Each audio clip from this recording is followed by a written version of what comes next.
Today, by the grace of God and with the support of my wife, my family, my church people, and fellow Ohioans, I begin my campaign to represent the people of Ohio's 96th district in our state's legislature. I'm honored that so many of you have even come tonight to show your support as I seek this office in such a difficult moment in our state's and our nation's history. And as I look into the eyes of many, even up to this point, and even here tonight, so many of you whom I have known throughout my life or throughout my church life, I'm reminded of something one of our greatest presidents said, who was Abraham Lincoln, and I quote him, "The dogmas of the quiet past are inadequate to the stormy present. The occasion is piled high with difficulty, and we must rise with the occasion. As our case is new, we must think anew and act anew, and we must disenthrall ourselves, and then we shall save our country."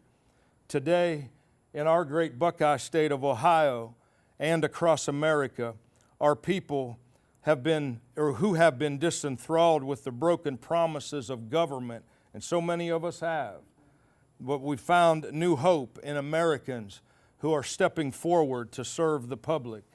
Our current president, President Donald Trump, is the best example of those of us who choose to think anew and act anew. And now before I say another word, as most of you in this room know, I must confess this is my first campaign.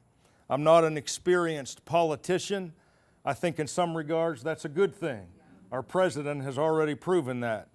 My experience, as you know, is as a pastor, a role in which I've served God and people for the last 15 years. And for many here today, or many that are currently a part of our ministry, I've stood with people like that on their best of days, things like weddings and baptisms and baby dedications and so much more ministerial stuff. But I've also been there for some of you even on your worst days, and so many others that aren't here. I've been there on days where, somebody experienced death in a family, the loss of a job which rocked their household budget, personal financial crises, and struggles with drug and alcohol addiction. I cherish every minute of those 15 years, though some of it certainly was hard and difficult. But I have not emerged from those experiences empty-handed. I've come forth 15 years later, really more than anything, now knowing how to serve and help meet the needs of people. Now I want to bring that firsthand eyewitness experience to another level and serve the people of our 96th district in Ohio. I want to advocate public policy solutions that will lift up people who have been ignored and protect children, the elderly, and others who require our protection, not through handouts and well-meaning subsidies, but with real solutions that work, jobs, new industries, and policies which strengthen our communities and make our lives safer. Innovative energy production and a wealth of resources, including, as you know, a ready supply of hardworking men and women, ideally situate and populate our entire region. And so out of that pool of people, I'm a firm believer in that we can lead both Ohio and America on that important issue of energy in the future. This region is comprised of very tough, resilient people who are products of dedicated, steel-nosed people that originally built and prospered our towns and communities. Probably almost everybody in this room that was born and raised here, your parents, your grandparents, your great-grandparents, they were mill workers, they were miners, they were in the blue-collar trades, and they built this area that once prospered and grew and flourished. Well, I believe that bloodline and that ethic is still ingrained here in the people. And we just got to find something to pull that out of people. And that's where I come from, because I'm one of those people that was born and raised here, and with parents like that and grandparents. Mine was all coal mining. you know, and my wife hers was all steel mill workers and so on. So I just believe we can pull that out.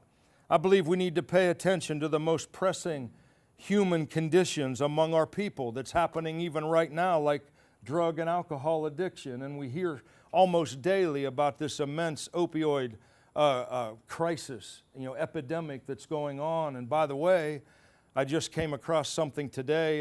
It was in an email form from the Ohio Republican Party about who could be future Governor Mike DeWine being with Attorney General Jeff Sessions, whom we had the opportunity to meet.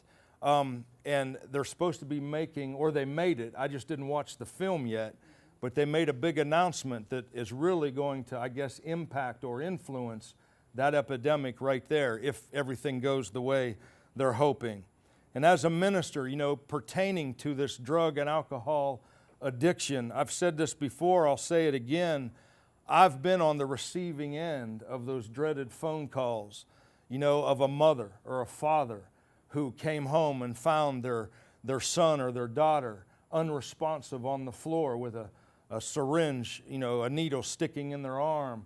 I was barely 4 months into ministry as a pastor and got that phone call at 2:30 in the morning and had to make a trip from McMurray, Pennsylvania to Ohio because that happened. And that was like, man, I didn't even have time to learn how to swim. I got thrown right into tragedy like that. So I've seen it even a few times since then, right in our own church. I know the devastation of these things that are affecting not only our state, but right here in our region. I mean, we got people from East Liverpool and Wellsville and, you know, all down through the river. And it's an epidemic. It really is. It's got to be changed. There's got to be a solution. We know the solution is Jesus. We know ultimately that's the greatest lasting solution. But there's also things we can put in place. And one thing I admire about Pastor Nate Freeman is his heart to be hands-on in that arena in downtown Steubenville and beyond. And I just believe God's going to show us some great things that can happen with people that want to really see a difference and not just talk about it, right? Until they get somewhere.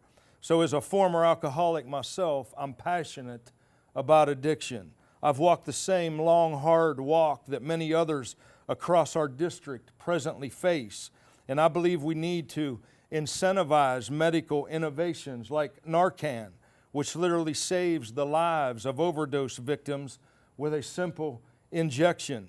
We need to recapture some areas of our region where good, hardworking parents, some of which are in this room, are struggling to raise their children, competing with drug dealers and organized gangs for the future of our children. And children are our greatest resource for our future, and we've got to quit letting the world have them and letting other places inherit them. If they're our greatest resource, we've got to invest in them and keep them here. Amen? Or at least let them go away to college and come back here. And so we need to return public schools to the control of parents and the public. Get government out of our schools. You know, I mean, it's terrible. We've got to turn those schools back to the control of parents and the public, while even finding constitutional strategies for helping parents and children who choose to homeschool or attend private schools. I had the opportunity yesterday to be in Woodsfield, Ohio on my day off with and on our anniversary, right? Because our state senator, Frank Hoagland, who lives in Edina, was speaking down there on some stuff, and one being the approach to safety in the public schools across the state from the training and the mindset of a SEAL, which he was. And the guy's been shot like 6 times, you know.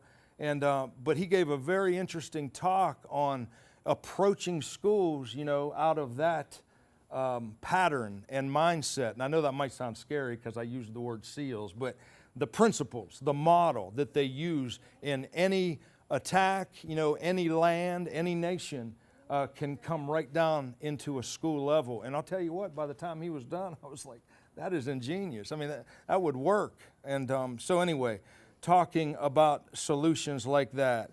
And so our great Buckeye State of Ohio has long been ignored, and you all know that, for far too long. And our 96th district has been forgotten. You know, Tracy and I, because of ministry and just other reasons, we get out a good bit into other parts of the country. And we see, you know, prosperous communities. We see cities and towns that, you know, have signs of newness and life beyond just a little pocket. And every time, I mean, you can ask her, I get so frustrated because just because, you know, the mills went down or something, that doesn't mean it's over for us. I just refuse to believe that.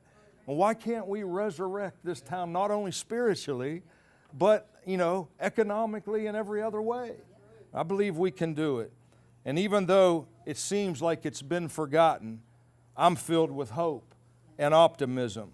And I'm determined to make our district forgotten no more.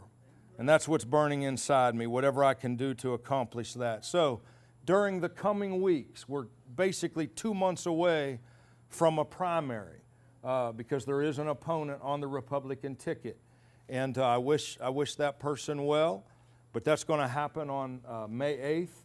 So that's very, very close. So during these coming weeks and these next 2 months, I'm asking you here tonight, I'm asking you to please join me and help me add my new voice to the policy debate in Columbus and across America. I need your support. I need your prayers, big time. And whatever donation, financial contribution that you could sow into what we're trying to accomplish, whether that's tonight and or beyond, because it's going to be a long road, and winning the primary is just another step, then it's really going to get difficult. Because the guy that is the sitting incumbent is like a statue. He's been there so long. And I'm not scared of that. I'm not intimidated by that. But I do know I will be entering shark-infested waters. And I won't play dirty and all that dirty stuff roll off of me. But I need resources to do what we're going to have to do now all the way to November. So I'm asking for your help. Most importantly, I'm asking for your vote. And you'll have 2 opportunities to vote for me, but not on the same day like they do it in Chicago. And I don't know if you're real familiar with that or not, but as crooked as that, it's not like that here. So you won't be doing it twice the same day. But the first opportunity will be in the Republican Party primary on May 8th. And I'm asking you to make sure you are registered in the Republican Party by April 9th. That's the deadline. And as long as you're registered by April 9th, you can vote for me in that primary. Now, in the general, you don't even have to be Republican. You can still vote for me. So I'll steal you away then if you don't want to be Republican yet. And so anyway, I'm asking for that. The second opportunity you'll have to vote will be in that general election on November 6th. So I'm asking you tonight, and before I wrap this up, I wanted to also inform you that one of my first items of business, if elected and taking office in Columbus, Ohio, is I'm going to build a wall. I'm going to build a wall along the Ohio River, and West Virginia is going to pay for it. Yes.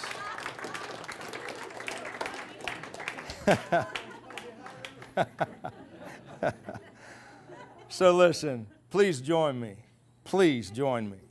as we work together to make Ohio and America great again. Thank you, and God bless you.